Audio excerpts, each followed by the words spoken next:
আমার বাড়িতে আমার কথা চলবে না তো কি তোর কথা চলবে নাকি? স্বাভাবিক ব্যাপার। মানুষের ইগো থাকে, প্রেস্টিজ থাকে, আত্মমর্যাদা বোধ থাকে, গায়রত থাকে। মানুষ বাহিরের হস্তক্ষেপ সাধারণত সহ্য করতে পারে না, কোনো জাতি না। সাম্রাজ্যবাদীরা যদি কোনো দেশ দখল করে, মানুষের শরীরের উপর শাসন করতে পারে, হৃদয়ের উপর রাজত্ব করতে পারে না। কেন? কারণ মানুষ কখনোই বহিঃশত্রুর হস্তক্ষেপ মেনে নেয় না, নিতে পারে না। এটা তাদের নেচারের বিরোধী, তাদের রক্তের বিরোধী। তো এখন আমাদের হালতটা হয়েছে এমন যে এই অঞ্চলে ওরা যখন এসেছে, যদি এখনো পর্যন্ত ওরা ওদের বাহিনী অব্যাহত রাখতো, তাহলে মানুষের ভেতরে আলাদা ক্ষোভ থাকতো যে আমরা স্বাধীন না, আমরা পরাধীন, আমরা সার্বভৌম না, আমরা অন্যের আগ্রাসনের শিকার। তো এই যে ভেতরে ক্ষোভ থেকে কখন জানি কোন দিকে কে ক্ষোভ ফাটিয়ে দেয় এবং প্রতিশোধ নিতে নেমে যায়, এর দ্বারা কি না কি ক্ষতি হয়ে যায়, বড় এক আশঙ্কা আছে। কিন্তু যে বিষটা দিয়ে দিয়েছে, কি বিষ, আমি বিষটাই আজকে চিহ্নিত করব মৌলিকভাবে। তো বিষটা চিহ্নিত করে দিয়ে যাব, এরপর বিষ কার কার ভেতরে আছে আপনারা অটোমেটিক খুঁজে নিতে পারবেন।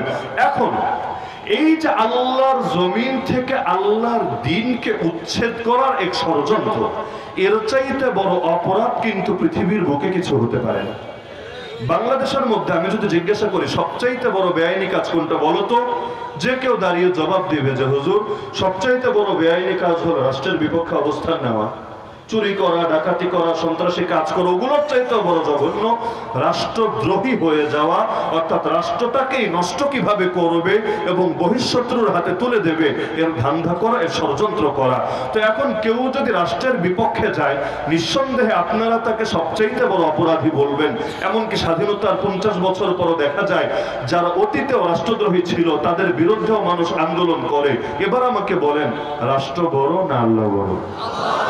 রাষ্ট্রকে কাউকে জীবন দিয়েছে? রাষ্ট্রকে কাউকে মৃত্যু দিতে পারে? রাষ্ট্রের হাতে কারো কোনো রিজিক আছে? অথবা রাষ্ট্রকে কেউ কোনোদিন রব বলে বিশ্বাস করতে পারে? লা ইলাহা ইল্লাল্লাহ। আরে রব তো একজনই, মাবুদ তো একজনই, খালেক তো একজনই, মালিক তো একজনই।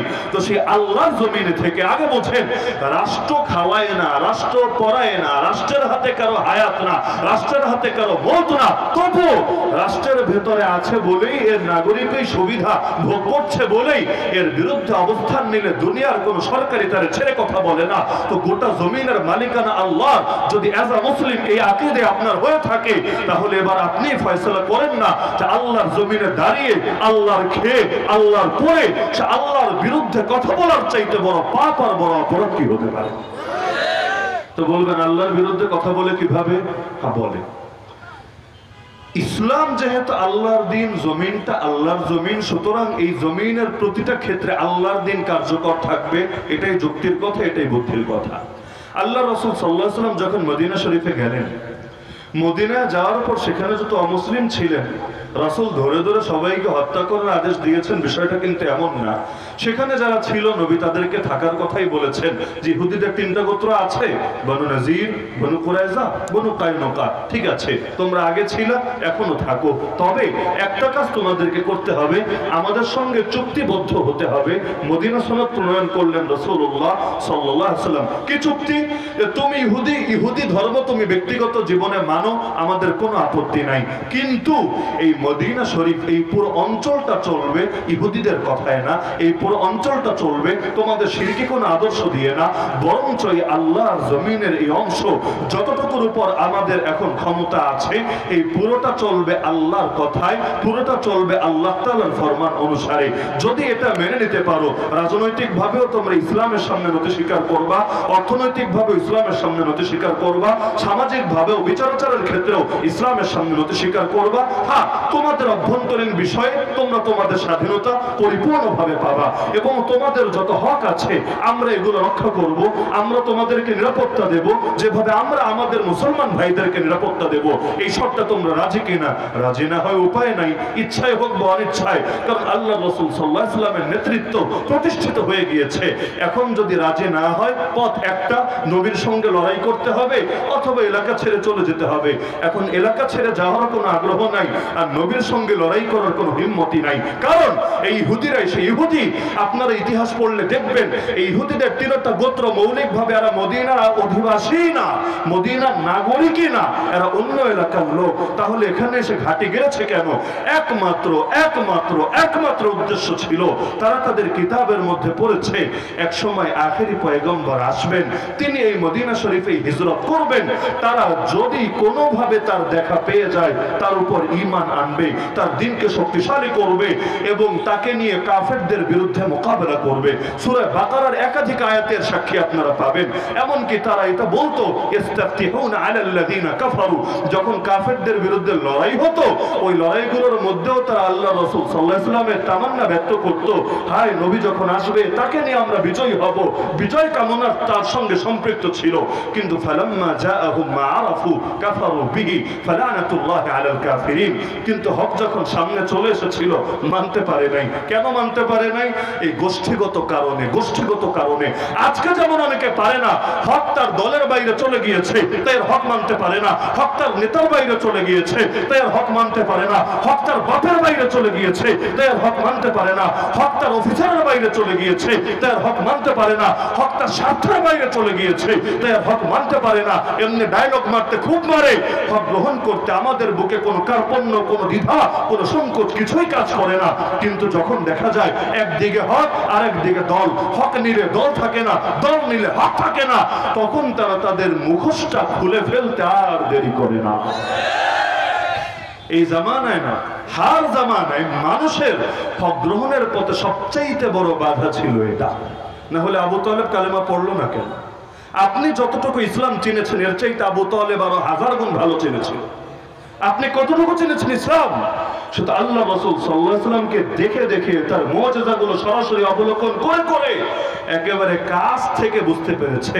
আরে বড় কোনো হুজুরের সোহবত পেলেই তো সারা জীবন গর্ব করে বলে, আমাকে চেনো, আমি অমুক শাইখের সোহবত ইয়াফতা, তার সঙ্গে আমার সম্পর্ক ছিল, আমি তার সান্নিধ্য লাভ করে ধন্য হয়েছিলাম।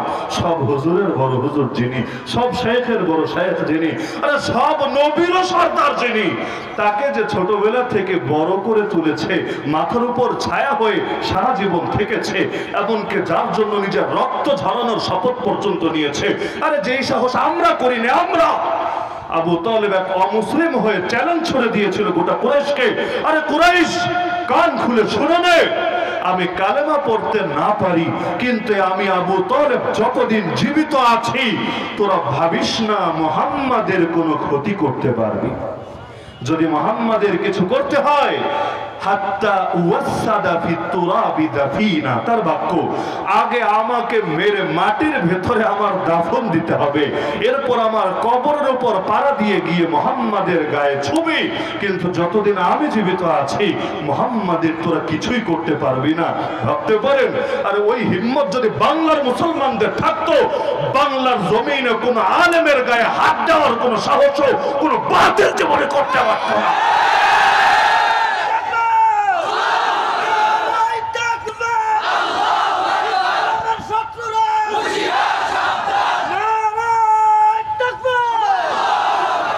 ব্যক্তি তো দূরের কথা, 200 কোটি মুসলমানের মধ্যে 2-4 কোটি মুসলমান যদি অন্তত হিম্মত করে বলতে পারত, আরে শোন গজবগ্রস্ত ইহুদি জাতি, যতদিন পর্যন্ত একজন মুসলমান জিন্দা থাকবে, সেই মুসলমানের ভেতরে প্রাণ থাকবে, সেই প্রাণে স্পন্দন থাকবে, তার ধমনীতে রক্ত প্রবাহিত থাকবে।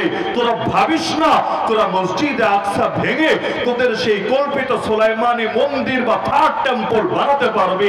আরে মসজিদ ভাঙা তো দূরের কথা, সেখানে মন্দির বানানো তো দূরের কথা, আরে তোরা তো এখানে এসে নিজেদের সাম্রাজ্য প্রতিষ্ঠা করতে পারবি না। তোরা ভেবেছিস কি জেরুজালেম হবে তোদের রাজধানী? আরে তোরা জানিস না সব সময় শুধু রিজিকে মানুষকে টেনে আনে না, কখনো মরণও মানুষকে টেনে আনে। মরণ যেই জমিনে লেখা থাকে মানুষ পারে না সেখানে না গিয়ে থাকতে। আপনার মরণ যদি লেখা থাকে চিটাগাং, সারা জীবন যদি মাদারীপুরের বাইরে কদম নাও ফেলেন, তবুও দেখবেন শেষ জীবনে কিভাবে কিভাবে জানি চিটাগাং চলে গিয়েছেন। তো পাগলরা ভেবেছে কি যে আল আকসা অথবা জেরুজালেমকে ওরা বানাবে ওদের রাজধানী, ওদের রিজিক ওদেরকে টেনে এনেছে। আরে না, আমরা শেষ জামানের হাদিস আয়াতগুলো বিশ্লেষণ করলে বুঝি ওদের রিজিক ওদেরকে টেনে আনে নাই, ওদের মরণ ওদেরকে চুম্বকের মতো টেনে এনেছে। কারণ ওরা কোন মুসলমানের বিরুদ্ধে লড়াইয়ে নামে নাই, ওরা রব্বুল আলামিনের বিরুদ্ধে লড়াই নেমেছে। আখিরি পয়গম্বরকে দেখার পর, চেনার পর, বোঝার পর কেমন চিনেছে? কোরআন কখনো ভুল মেসেজ দেয় না।